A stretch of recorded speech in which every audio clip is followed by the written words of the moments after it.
ఆంధ్ర తెలంగాణలో తక్కువ ఫీజులతో high quality results ఇస్తున్న ఏకైక సంస్థ తిరుమల్ ఐఏఎస్ ఇన్స్టిట్యూట్. ఏపీ వ్యాప్తంగా సంచలనం సృష్టించిన తణుకు ఎస్ఐ ఏజీఎస్ మూర్తి ఆత్మహత్యపై పలు అనుమానాలు వ్యక్తమవుతున్నాయి.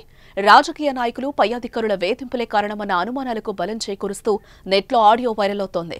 తనకు జరిగిన అన్యాయం, తన భార్య పిల్లలు ఏమైపోతారోనని ఆయన పడిన ఆవేదన అందరినీ కలిచివేస్తోంది.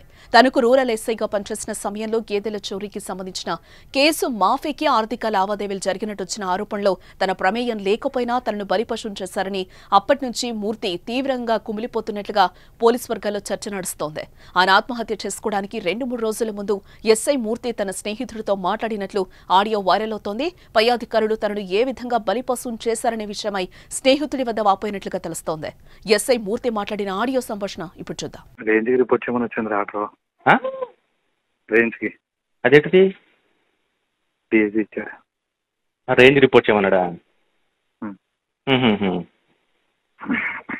ఏమన్నా ఏమైతే యాక్షన్ తీసుకున్నారటి తెలీదు. ఎప్పుడు హర్ష పెట్టాడు.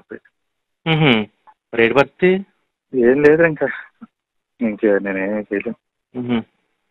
ఏమనుకున్నా కానీ నువ్వేం చెప్పినా కానీ వెళ్ళాగాడు ఏమంటాడు చూడు. ఏమన్నా ఇంకా నాకు ఇంట్రెస్ట్ లేదు. ఇంకా లైఫ్ అంటే ఏంటి, జాబా లేకపోతే ఏంటి? లైఫ్ ఇంట్రెస్ట్ లేదురా, నా వల్ల కాదురా.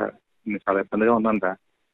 నన్ను మోసం చేసిన హ్యాపీగా ఉన్నా తప్ప నీ అమ్మ కర్మ. కానీ ఫర్దర్ ఏంటి అనేది ఇంకా నువ్వే డిసైడ్ చేసుకోరా. ఇక నేను చెప్పేది ఇంకేం లేదు, నా చేతిలో లేదు, నా వల్ల కాదురా.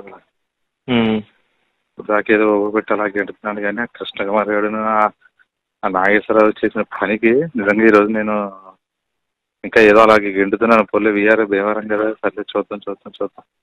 మరి సడన్ గా మళ్ళీ రేంజ్ కూడా ఏంటి తెలీదు. ఏమో ఇప్పుడు వచ్చింది, ఆర్డర్ పెట్టారు. వాళ్ళు ఇప్పుడు దాకా ఉన్నావు, ఇప్పుడు వెళ్ళి ఒకసారి అసలు కనబడాడు.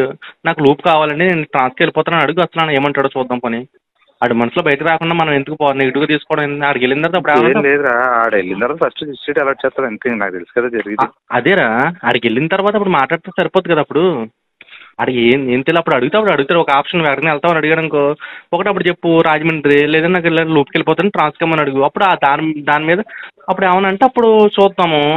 పిల్లలను విద్య బాధ వేస్తుంటారు ఊరికి అలా ఏ మాట అర్థం అవట్లేదు. అలా పిల్లలు విద్యను చూస్తుంటే చాలా బాధ వేస్తుందిరా. అలా ఏమన్నా ఉందా? లేదురా, మనందరం చాలా హ్యాపీగా ఉంటామని అనుకున్నాను. కానీ నేను ఇప్పుడు నీకేం కొంపలేం మునిగిపోలేదు. ఇంకా ఇప్పుడు ఇన్నాళ్ళ ఇచ్చేసిపోయి ఇంకో 2 రోజులు పెట్టి అలా ఏమైందో నువ్వు తెలుసుకోకుండా నువ్వు డిసిజన్ తీసుకుంటానంటే ఎట్లా కూతుంది?